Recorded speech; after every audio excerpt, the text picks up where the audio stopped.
You are listening to the Thinking Effect podcast with Ortal Green and Lilian Kriegler. Hi, everyone, and welcome to episode 30 of The Thinking Effect. And this episode is all about teachers and influencer. I have a lot more to say about this episode, but before we jump into it, let's say hello to Lilian. Hello, Lilian. Hey, Ortal, I love what you're wearing today.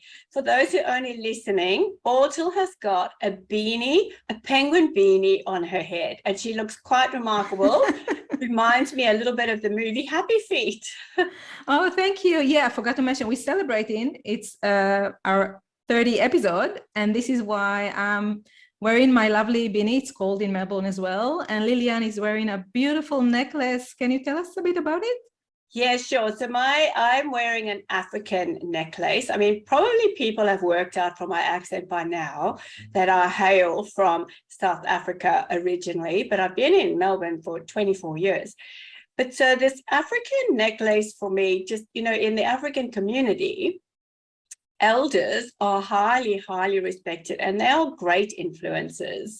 So in a sense, I'm wearing my influential necklace today and representing my role, hopefully, as an elder in society today and celebrating our wonderful 30th. Can you believe it, Ortal? 30 episodes now. I know, it's amazing. And we have something very exciting to share with you, because today we actually start a new season number 2, which is all about empowering teachers and help them become super influencer. I know some teachers probably are not aware of how influential they are and the power they have to impact our society and our communities. And we want to say that to all the teachers around the globe, that you have more power than you think. You have more autonomy as to how you teach in your classroom than you might believe. And, even though our education system have so many constraints, and we are aware of these many constraints, I mean, there are many policies to adhere to. You have to follow a particular curriculum. You have to follow the standardized testing. There's so much teachers have to do, so many constraints. But even within this constraint, teachers still have a lot of autonomy in terms of how they can facilitate their teaching and what kind of environment they can create in their classroom. I know you're so right in all of what you've just said, Ortal. And we've spoken regularly about, how educators can really even create a culture in their classroom. We don't have to inherit default cultures.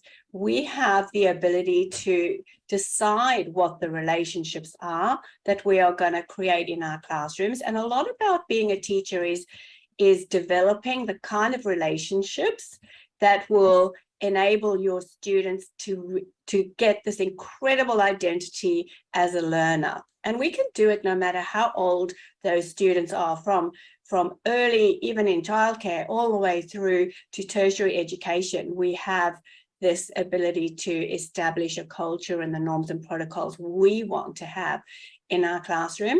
And you talk about constraints. I've just picked up this phenomenal book called A Beautiful Constraint by Adam Morgan and Mark Barden.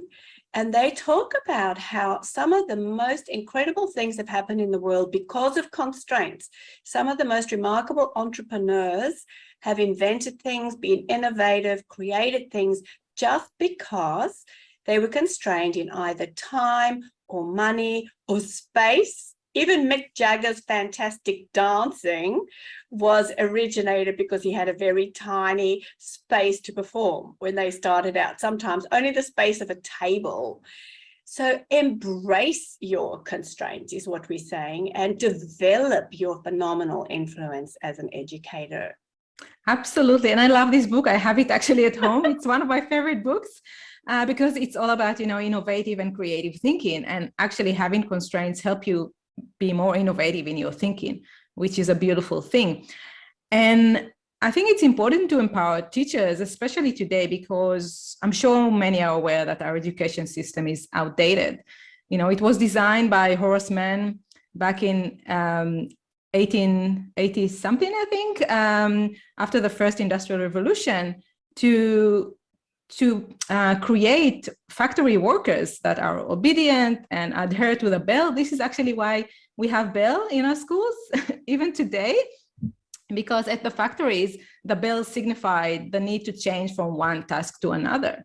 And so they wanted children to get used to hearing the bell and changing what they're doing. And so that system might have been good for back then, but it certainly doesn't fit and doesn't suit for today's need. As we all were very well aware, the world has changed so much since then, and the job market has changed, and the skills that children need today to thrive are so different. And so it is up to us to create that learning environment that helps children thrive within the 21st century. And this is where teachers can actually create that change. They can teach differently without waiting for politicians or bureaucrats to change things from the top down, because we can't afford to wait. Our children need a different learning environment today. And we are here to support you on this journey. We absolutely are. And, we want to move away. There's so many, education has been seen as a mold, creating a mold, the sausage machine, the brick in the wall. And that, there's been this movement against that factory model for a long time, but it's very, very difficult to shift, because every single child, other than the ones who are being homeschooled, and we respect those parents equally, and they then have to be the great influencers, but everyone is going to school. So a lot of the time it's about controlling where they are, when they are there, what they're doing, what they are learning. But we want to think about a completely different way of offering the curriculum, of being more inventive, because we are wanting our students to embrace things like creativity and critical thinking, and no brick in a wall is going to have creative and critical thinking.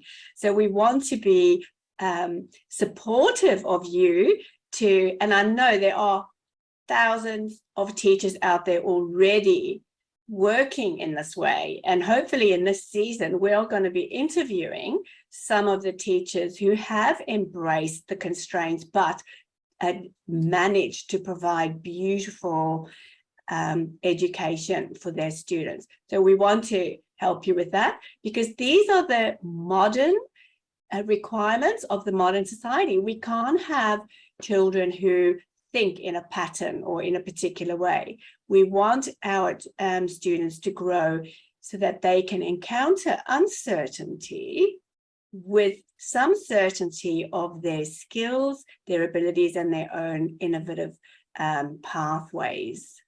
Absolutely. And there's something I want to say about this change, because, for so many years, the mindset was of a teacher as someone who passed on knowledge, right? Who needs to fill the student's brain with information, as someone that stands there in front of the classroom and knows everything there is to know and holds all the answers.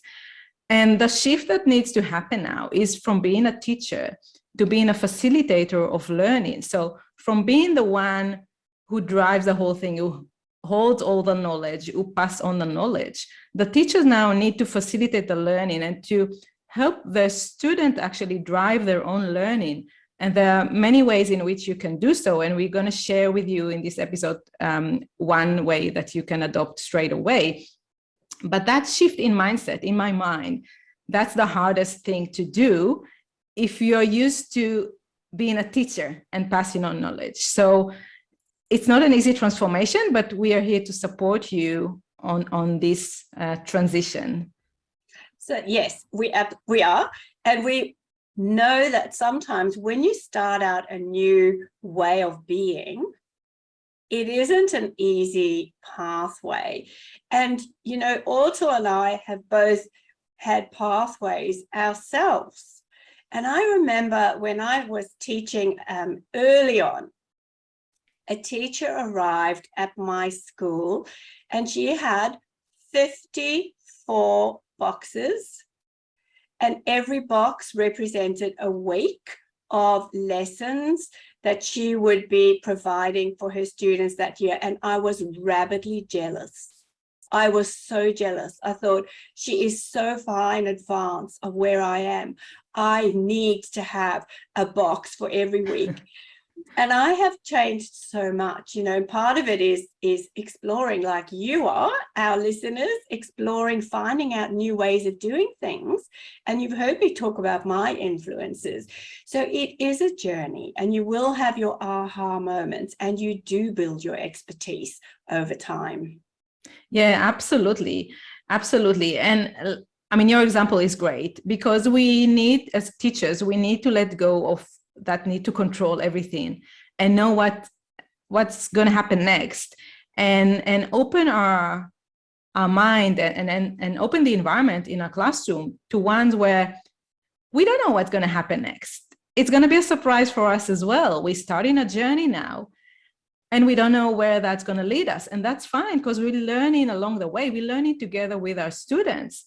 So we're not teaching them anymore. We're learning with them as we progress. And personally, I find it much more engaging and fun to teach in this manner, because you don't know what's going to happen. So you're not repeating the same thing over and over again and doing the same thing in the classroom, which for me will be boring. Every time it's a new adventure, it's a new experience, because your students are different. They have different things that they're curious about. So they drive in the learning in different direction. And one example that we wanted to discuss is, for example, if within your curriculum, you need to teach your children, your students, about urban design, then instead of coming up with a set plan, this is what you're going to do, you can start that journey by going on excursion in your town, in a park nearby, if you can. If not, then you can maybe start by watching a video that shows an environment. But the whole idea is to take your students to that environment and let them observe what's going on, let them explore, and let them record. What are they seeing? What question do they have on what they see? And also guide them in terms of looking at the environment from different perspectives. So what do you think about this environment, or how do you feel within the environment as a child? How would a disabled person feel? How would a parent with a pram feel? What would their challenges be, or their needs? So help your students look and observe the environment from different perspectives, and write down what they think, what question they have, what they're curious to learn more about in this excursion. And then from there on, you can take their curiosity, the question they have, the things they want to explore further, and let them lead the learning about urban design from that place of curiosity, from what they want to understand and learn about. And different groups or different students can explore different things related to urban design and urban planning, and then share it with the classroom, share it with the other students. So they will be teaching others things regarding to urban design.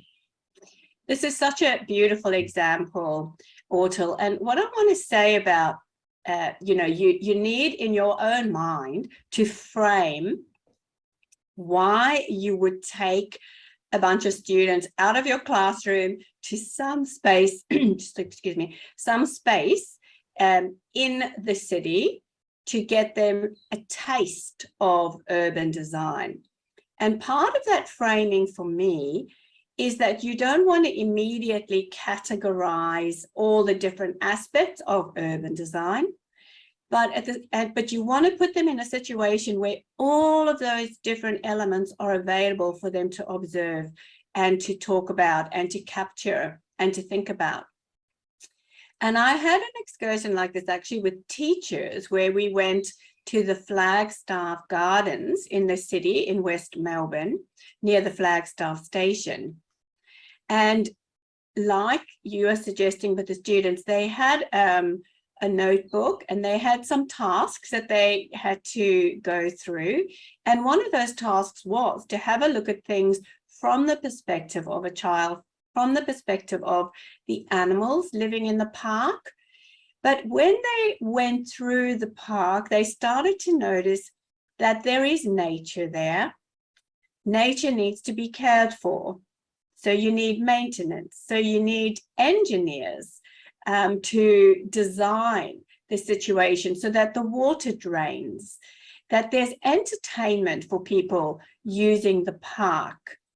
And, you know, there were statues in the park which represented the history and the culture.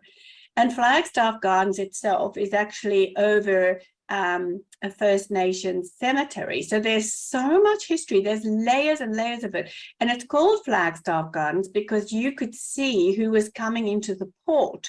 And they could put up a flag to say whether, like, and this is very dear to us at the moment, whether there was illness on that boat and whether people should come out or not. You know, they didn't want to bring a pandemic into Melbourne. Yeah. So the educators, like your students would, get all of this information, and then they are able to categorize the very different aspects. And what kind of training would this person need? The one who's putting the tar roads through there. You know, what does it mean to plan an urban environment? And from this excursion, you can see how broadly and in how many directions it can go. So you're not planning a single lesson. You are planning a unit of inquiry, a unit of, some people call it project work, some people call it units of inquiry, depending on where you come from. But really, you want the children to be curious and to capture information for themselves. Absolutely. And this is a great example.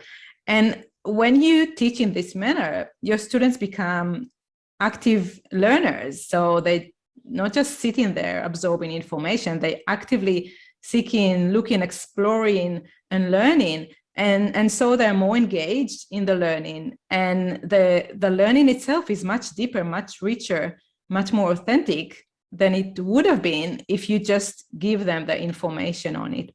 So I think it's wonderful for the teacher and the students as well to work in this manner, because it makes it so much more interesting and engaging for both. That's right. And the teacher reflects the student and the student reflects the teacher. So you've described a student who's active, who has agency, genuine. We talk about it all the time in education, that they have agency, that they're able to use their voice. And when I say voice, I mean expression. And this could be verbal, but it could also, this kind of work will allow students to use their voice in different ways. They will be able to draw, they will be able to paint, they will be able to create music, they will be able to represent their understanding in so many different ways. So it expands their voice and it gives it multi-dimensions.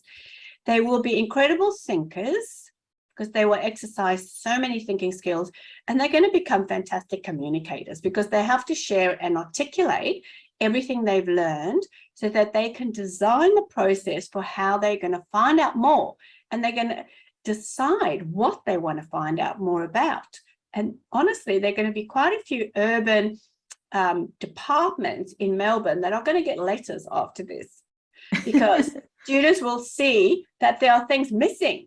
You know, when I looked at this from the perspective of a disabled person, I realized that it's very difficult for a child in a wheelchair to get to the play park, etc. So watch out, Melbourne, or watch out, world. They're coming at you. Absolutely. And you can use this project as an opportunity to empower your student to drive change. You can work with the local council and beforehand agree with them that the children are going to explore particular areas, and they're going to present to the council what they saw, their observation and their insight, and their ideas, their suggestions for improvement. So that can be part of the project, and that can include, visit to the council town hall and meeting members of the council and speaking as students in front of the council and presenting their ideas for improvement.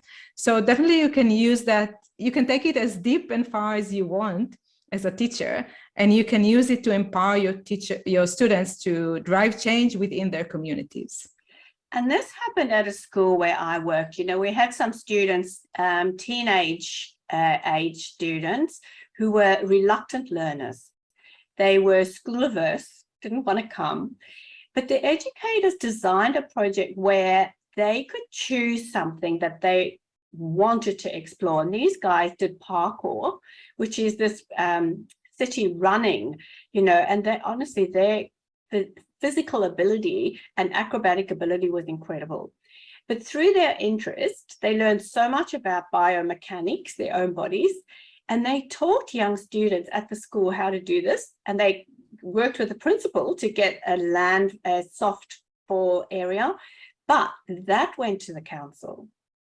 And they presented such a strong case for parkour and urban running that the council spent 7 figures to create a beautiful area where young people could go and get involved in this new sport. So it can be a phenomenal thing when your students take control of their own learning. Absolutely. And this is an amazing story. I just love to hear such stories. Yeah. Should we summarize? Yes. Who's going to do it today? I can summarize. So you go, Alden. Okay. So this episode, and actually this season, is all about empowering teachers to do things differently, to create innovative learning environment, to provide their students with a learning environment that suit the needs of the 21st century. And why it's important? Because we all, I think most of us are aware that our education system is outdated, dated, and not servicing our children. And even though we have a lot of constraints, such as curriculum to follow, policies to adhere to, standardized testing to follow, still for each and every teacher, they still have a lot of autonomy and a lot of power to decide how they teach within the classroom. So they can teach the same curriculum in a different way that help their students develop these wonderful 21st century skills and empower them to be active participants in our communities. And how you start with that. So we spoke about the shift in mindset, which is the first step that you need to work on. The shift from being a teacher to being a facilitator of learning, from having control and controlling everything that's happening in the classroom, to learning alongside your students, to taking that journey with them. And we spoke about one example related to urban design, where you can provide your student with voice agency and empower them also to drive change within their councils. So from here on, there is a lot of more exciting episodes are coming along. As Lilian mentioned, we're going to interview different teachers who are actually doing things differently, who are actually in a way breaking the status quo, and within the constraint of the system they operate in, they manage to do things completely differently in the classroom. Yes, and if you're one of those teachers, put up your hand, because we'd love to interview you. And, you know, don't try and do this alone, because it's not always easy and simple. So find someone in your school that you can talk to and work with, because, you know, 2 heads together is often better than one. And when you get a bit discouraged, you can help each other to become these remarkable education facilitators. That was a lovely summary. Thank you very much, Portal. Oh, thank you. And yeah, please write to us to the Thinking Effect Podcast at gmail.com. We would love to hear from all of you, and especially if you want to be a guest on an episode to share your story on how you teach differently, on how you create an innovative learning environment in your classroom, please get in touch.